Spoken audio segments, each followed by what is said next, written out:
Really? That's us. That's us. Like if you take Yeah. like a mouse Only or a ones. guinea pig or something like a herbivore, and you make them eat meat, they get they can get atherosclerosis, which leads to heart attack and stroke. I mean, so we're literally killing ourselves. I understand Yeah. it tastes good and it's convenient Yeah. and it's low price, right? And it's like ubiquitous. You can't turn a corner without finding, meat and chicken wings. But we're literally killing ourselves. I mean, and nobody's forcing you to eat, you know, No. chicken Your wings, but choice. you're killing yourself. I mean, you're Yeah. literally making the decision to kill yourself. It's just that it doesn't happen fast. It happens normally. It takes till you're in your 40s and 50s, but Yeah. it doesn't have to be. And so, like you taking meds, that's just trying to cure the symptoms, but the Really killing yourself now. Yeah. exactly. Now you're expediting the killing process for now, right? Yeah. Yeah. Exactly. Oh my gosh.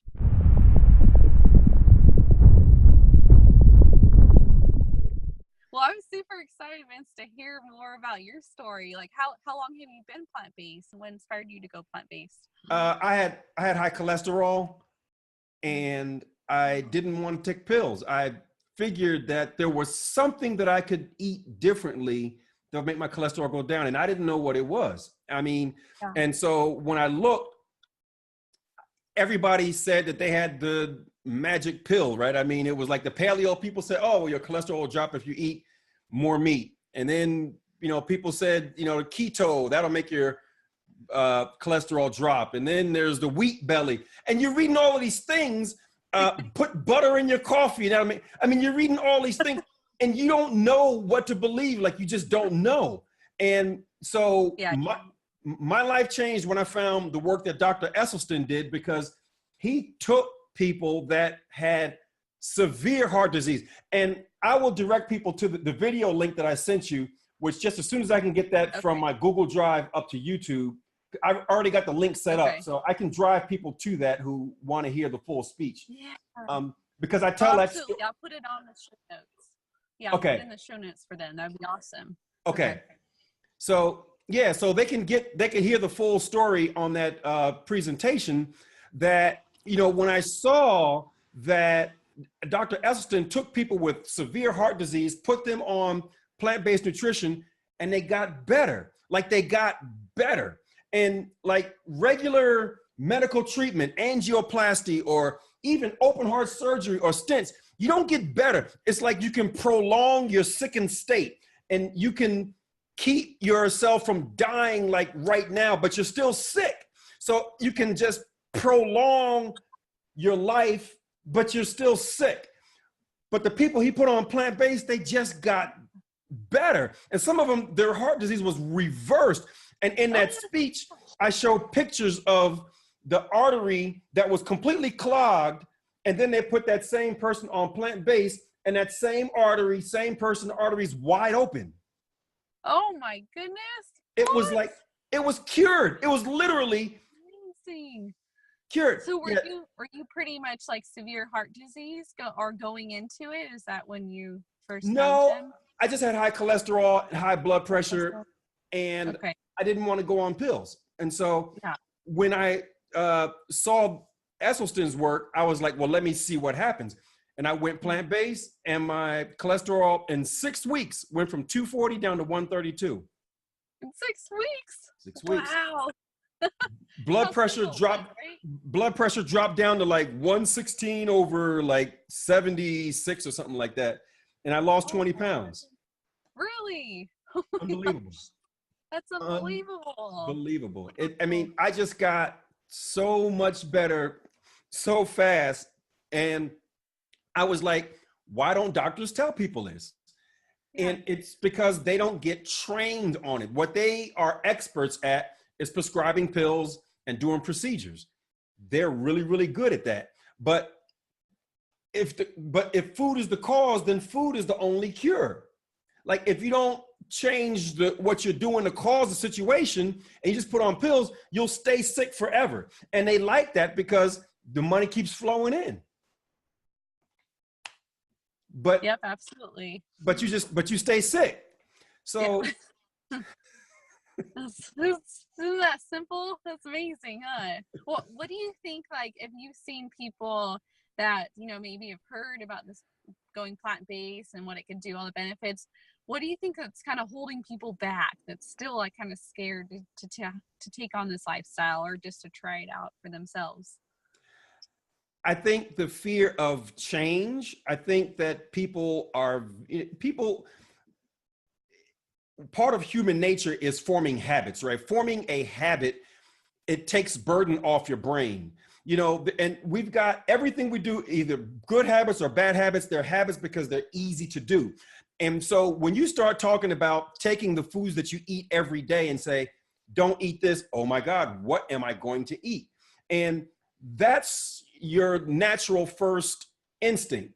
But then once we teach you, okay, so look at all of the hundreds and hundreds of different fruits. Look at all these different vegetables. Look at all these different beans and legumes and lentils and split peas. Look at all of the whole grains that you can eat. Oh my God, there's so much out there that you haven't even So touched much. before.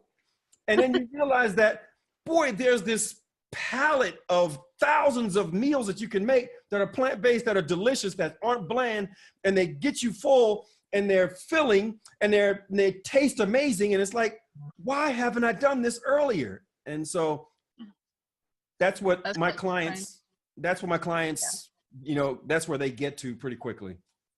Do you see like they're starting to change their taste buds and then they start craving the food? And isn't it pretty easy after a little bit how, they don't crave those foods anymore? They just love eating the plant-based. There's so much variety. It's amazing.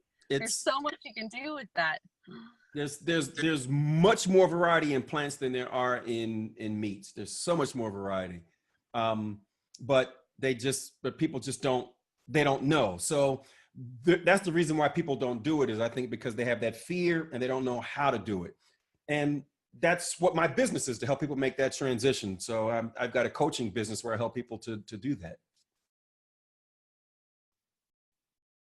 Is your coaching, is it mostly online or do you work one-on-one with people or do you have programs too that you can offer? Yeah, so I've got one-on-one coaching, and I'm developing a group coaching program because I was just hired by a corporation. Um, but so I've got one-on-one coaching where I will work with someone through Zoom meetings, like we're doing Zoom right now. So they could be anywhere in the world, and I can still work with them. So you're frozen now, so I'm not sure if that's your internet or mine. Let's see if you come back.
Can't hear you.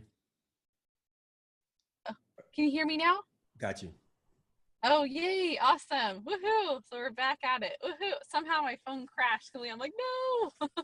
Not sure what happened, but it's all right. I can put them together, so it works just fine. Okay. Okay. So we'll just go right back where you're just starting to talk about. Can you tell me a little bit more about your coaching? Like, do you do it online or is it in person? A little bit Yeah. more about what you have to offer. So everything is through Zoom meetings. So I have clients that literally it could be anywhere in the world. And so the thing so the easy part is to say, okay, here's a bunch of recipes, start eating this. Well, that typically doesn't work. That typically people need more help than that. What people need help with is a couple of things. Number one, incorporating this into their new lifestyle. And that's where my one-on-one coaching really is the most valuable, because some people work in an office, some people work on the road, some people are in sales, some people, are truck drivers or whatever, and they spend time delivering and so how do you incorporate this new way of life into what you currently do every day, day in and day out? And so in my coaching, I help people to get over those hurdles and give them the right solutions. So regardless of how they live, they find out that they can eat this way as well. Well, that's awesome. That's amazing. Well, because people are, are starting at different parts in their life. They may have like kids. They may have, other people they want to involve, like their husband, their spouse, or their wife. Yeah. So sometimes this can be challenging bringing in other people. And you felt that they just have to, be the role model. And then sometimes their spouse, their family kind of just tags along when they see them feeling so much better. So one of the first things that I will typically do is I have got I normally like to talk to the spouse pretty quickly. And since most of my calls are Zoom, I want the spouse there if they can be, because at the bare minimum, we want the spouse to not fight them and to not, throw hurdles for them to jump over and to tempt them with their favorite foods. So we don't want that. At the bare minimum, we want the spouse to be supportive. Ideally, we like the spouse to do it with them. And I've had both. I've had cases where the spouse at a minimum will become a supporter. And I normally can explain to the spouse why at a minimum to support your spouse through this, even if you decide not to do it yourself. Yeah. And what it usually comes down to is the fact that most people believe that when the doctor puts them on medication, I mean, let's say they've got type 2 diabetes, or let's say they've got, high cholesterol, or let's say they may have somebody that's got breast cancer. These things almost always can be reversed with plant-based nutrition, whereas what they get from their doctor, it will not be reversed. The best that they can hope to do is to control the symptoms. You can artificially lower the numbers, and that can cause you to live longer, but you're still sick. But you're literally still sick. And because food is the cause, then only food is the cure. I liken it to when a smoker has lung cancer, the doctor says, okay, so we can do whatever we can do to treat the lung cancer. However, you got to stop smoking. Pretty much, yeah. Because the smoking is the smoke that you're pulling in is what's causing your lung cancer. It's the same thing if you've got high blood pressure. It's the same thing if you've got type 2 diabetes. It's the same thing if you've got heart disease. It's the same thing if you've got acid reflux. It's the same thing if you've got gout. It's the same thing if you've got rheumatoid arthritis. It's the same. I could go on and on and on and on and on. And there's so many. They're all connected. They're all come back to the food. And so if we could eat whole plant-based foods that look like they did when they were grown. I don't use the word vegan because vegan just means don't eat animals. But Oreo cookies are vegan, and what about vegan cakes? And what about vegan ice cream? What about vegan cookies? What about vegan cheeses? And what about fake vegan meats? And what about, and none of those are whole foods. So No. you need to eat foods that look like they did when they were grown. Now, you can start preparing them, and if you want to blend and mix, great. But when you cook them, they should look like they did when they were grown. Now, that is utopia, right? You want to get as many whole foods in your body as possible. I'm not saying 100% of what you put in your mouth needs to be a whole food. I'm saying that is utopia. And it is up to you on how much non-whole foods that you consume. The more, the better. So refined oils, canola oil and safflower oil and olive oil. Oh, extra virgin olive oil. What extra virgin? What about extra virgin olive oil? I know that's healthy, right? It's not healthy. It's a refined food, and it's highly refined. It takes like 40, 50 olives to make 1 little tablespoon of the oil. So eat the olives. Yeah, eat the olives are great. But don't separate the fiber, separate the phytonutrients, separate all of the vitamins and minerals that's in that whole olive. Throw it all away and just consume the fat.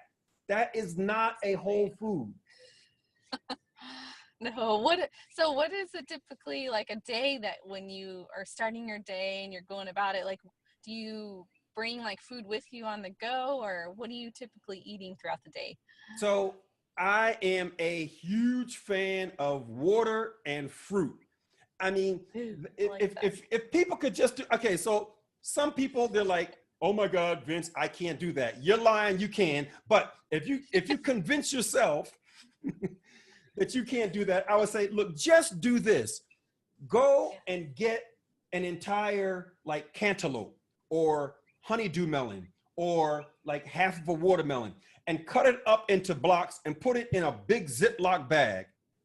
And throughout your day, eat your cut fruit and drink water. Eat your cut fruit and drink water. And eat your cut, and you'll realize, oh my God, I'm not hungry anymore. No, and I'm feeling good. And I'm feeling good. And I'm going to the bathroom like crazy. And everything is moving like it should be moving. Yeah, they're flowing, huh? It's flowing. And you're consuming so many less calories and so much more nutrient dense foods. You're getting so many minerals and vitamins and phytonutrients and fiber that you will feel great. So my day, I normally do fruit and water and tea up until about 1 or 2 o'clock in the afternoon.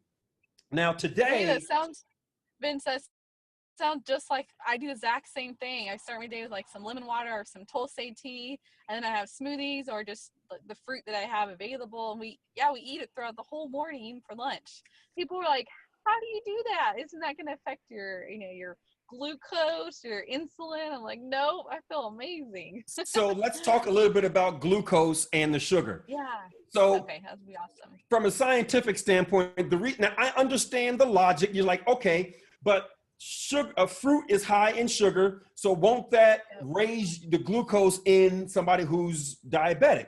And the reason why it doesn't, and there's research, and if somebody wants the actual study, send me an email. I'll send you the study of somebody. They force these diabetics to consume 20 pieces of fruit a day, no elevated sugar. The reason why it doesn't happen is because the whole fruit not only has glucose, it also has fiber.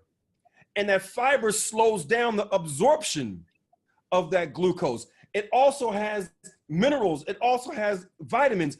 And all of these extra positive things slows down the absorption of the glucose. And so your insulin does not spike.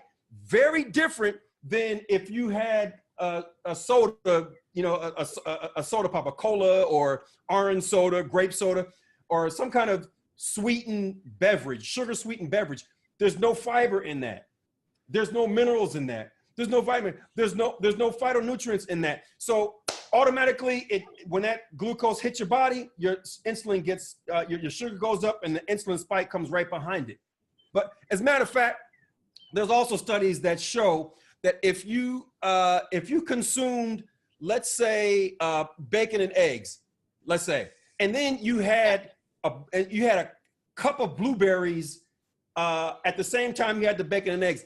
So you would think by adding the blueberries, it would give you a higher insulin spike because you're adding more sugar. It actually brings it down. It actually brings it down. And that happens because of the extra fiber that you're taking in. You see, the sugar is just one part of it. If we talk about diabetes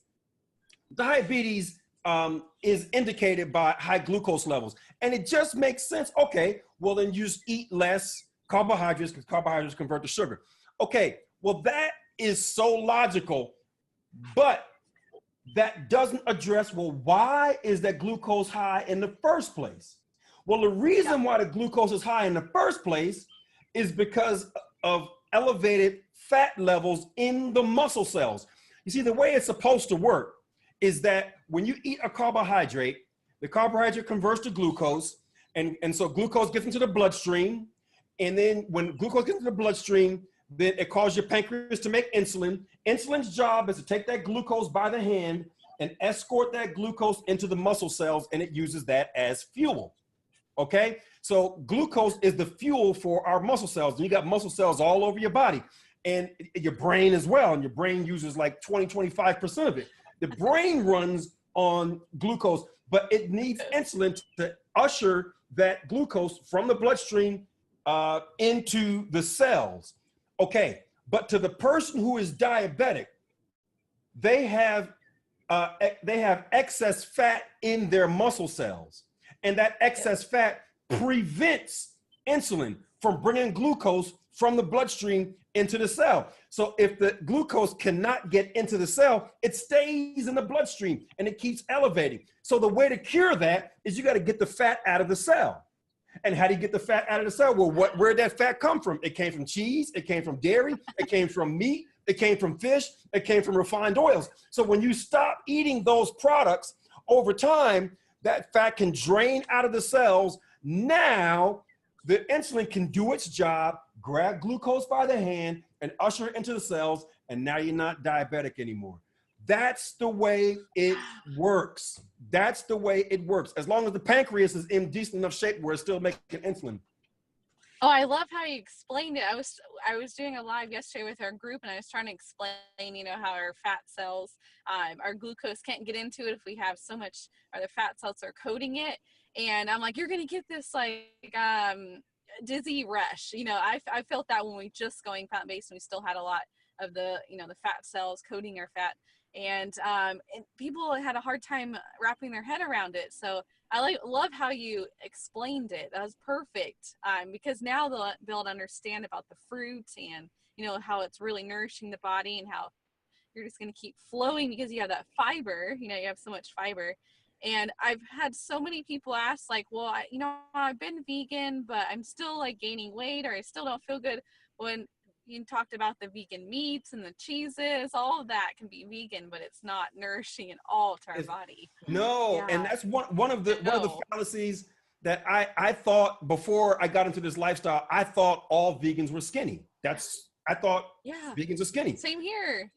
I didn't realize there are a bunch of overweight. As a matter of fact, there's probably as many overweight vegans as there are overweight people who are omnivores. And the reason why is because the concept called calorie density. Now, what calorie density is, the number of calories per pound of food. And the most least calorie dense foods are fruits and vegetables. The highest calorie dense food on the planet are refined oils. And the difference is a 40-fold difference. That is huge. So just to give an example of how big the difference is, and I've got a product that I call Extreme Weight Loss. And in my extreme weight loss videos, I show people that you can have you could have a small bag of Doritos, and it's the size that fits in my hand. I think it's 1.5 ounces or less than 2 ounces. same calories in that little bag of Doritos as 2.5 cantaloupes. Oh my gosh. What? How It's a does little that bag. little bag, same calories as Oh. 2.5 cantaloupes? That happens because the calorie density of the Doritos is like 15 times more calorie dense than the fruit. So the reason why I want you to eat as much fruit as possible, as much vegetables as possible, as much beans and lentils as possible, is because the calorie density is low. So you just eat until you get full, and then you're losing weight. Yeah, naturally, you can eat so much and you continue to lose weight. But you notice building the muscle too, because you're nourishing with the fiber and the fruit. People think, oh, I need so much protein. It's always about protein, but it's not, huh? It At all. is, that is such a myth. Yeah, little. I ask people to, well, first of all, a couple of things. Number one, the strongest man in the world, this guy's name is Patrick Baboumian. Patrick Baboumian has lifted 1,250 pounds on his shoulders and carried it for 10 meters. Oh my gosh. He's vegan. Patrick Baboumian, vegan. In 2016, there was only one American that qualified to go to the Olympics in Brazil for weightlifting. He's a vegan. The Tennessee Titans lineman, vegan. Bodybuilders, I ask anybody to look up Nimai Delgado. Oh my God. This guy has the most amazing body in the world. Never ate meat a day in his life. Torrey Washington, bodybuilder. Amazing body. Never ate meat before in his life. Look at the strongest animals on the planet. A bull, a horse, a gorilla, elephants, giraffes. They eat plants. And so if you think you've got to get your protein from meat, then I ask you this. If you're getting your protein from beef, so you're getting it from a cow, all right, where does the cow get their protein from? Oh, plants, huh? Cows don't eat meat. Duh. So if the cow's getting their meat from the vegetables, you can do the same thing. It's that simple. Mind blown, right? Mind blown. It's like a lot of people get that aha. No, that's what we did. We're like, oh my goodness, are you serious? That's simple. You eat as much as you want, and it's like fast food for us too.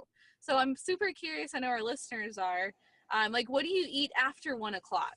So after eating a lot of fruit, I make a huge bowl of oatmeal. I think steel cut oatmeal, and I put in. I'm a big fan of seeds, so I'll put chia seed, flaxseed, hemp seed, and then blueberries, and then mixed berries, and then bananas.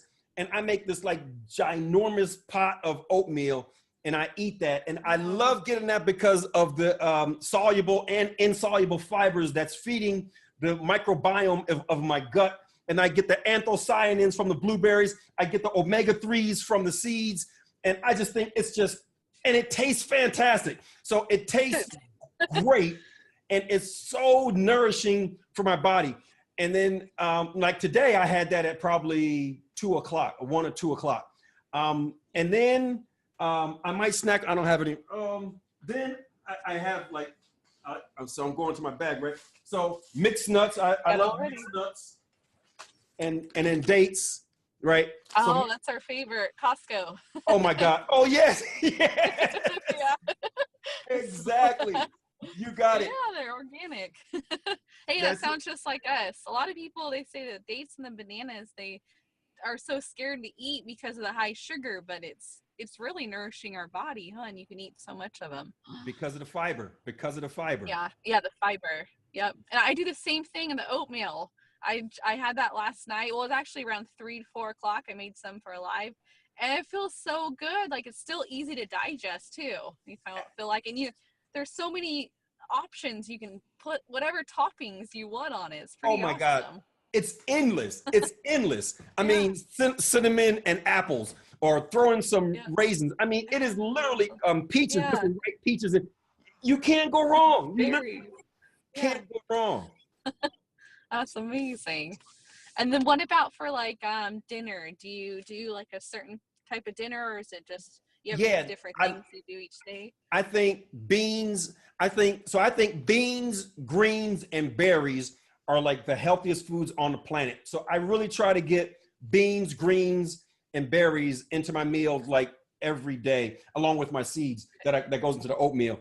And so for dinner, I'm usually doing some kind of bean, either pinto beans, black beans, garbanzo beans, and I'll do a bean chili. I'll do a black bean chili. Like that's one of my favorites. I'll do black beans and corn, and then put salsa on that, and then mix that up, and then I'll make a guac of a tomato, avocado, and onion, and then mix that up, and then throw some adobo on there, and then cut up a bunch of kale, put that on top of the bean, and then put the guac on top of it, and then mix that up. Oh my God, I freaking love that. I can have that every day. Oh my gosh.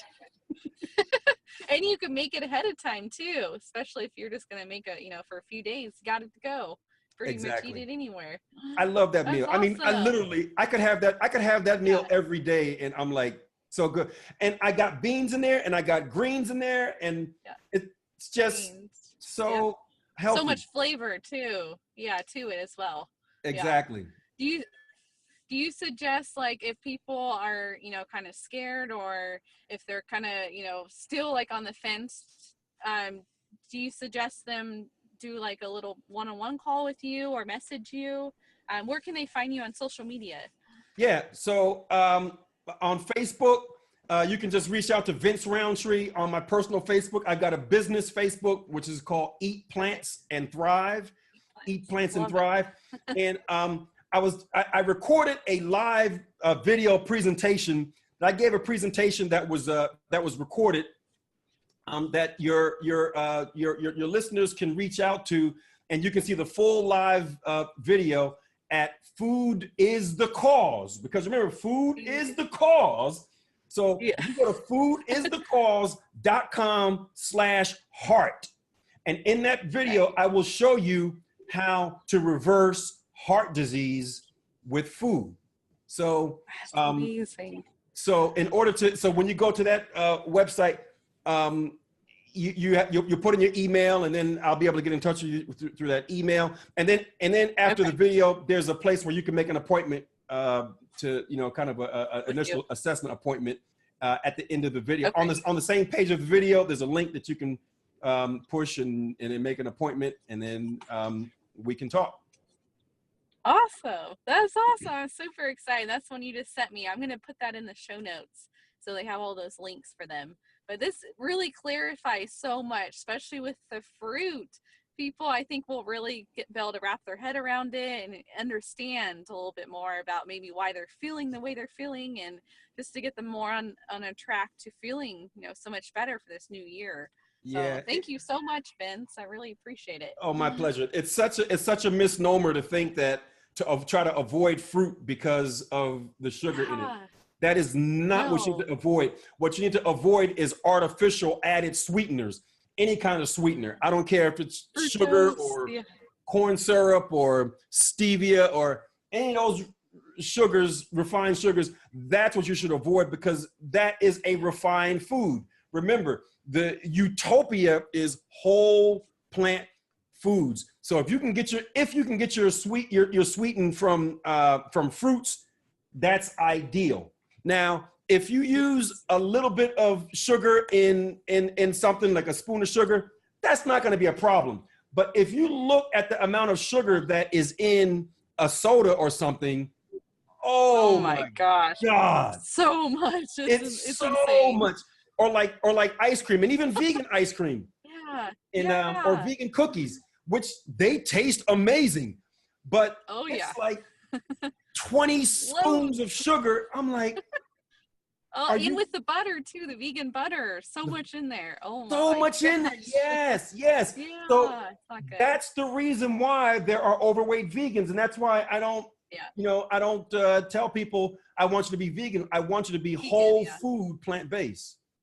Yes, whole foods, nature, or even the eat clean people, like they kind of got a misunderstanding of like what eat clean means. They still eat meat even though they're saying they're eating clean. And that's a step in the right direction too. So if you're not eating processed foods, but you do eat meat, I'm against that. but that is still way better than the standard American diet that's full of processed foods and meat. And that's where some people will say, oh, but I'm doing good. Well, you are doing better. You are moving in the right direction, because it's not like an on-off switch. It's a continuum. And the ideal of continuum is 100% whole food, plant-based. So if you go from the standard American diet, which is loaded with junk, and you get rid of all of the junk, but you still have meat, well, you have made a huge improvement, and you might see weight loss, and you might see blood pressure drop, and that's good. And if you're happy being there, great. But if you know that you need to get even better than that, then eliminate the meat and the cheese and the dairy and the eggs, and you'll keep improving. So it's a continuum. Absolutely. Yeah, it's a work in progress. We have all these onions in our body to peel back, so it takes a while to really heal our body. But I really, I hope this really helps our listeners, and I really feel like this, really they can understand and get their head around, and maybe some of them will have that aha moment. Oh my gosh, like I really understand now how simple it is to be feeling my body. Well, feel free to reach out to me if anybody's got any questions. You can email me or send me a message on Facebook Messenger, and I would love to hear from people. My email is vince.rountree@gmail.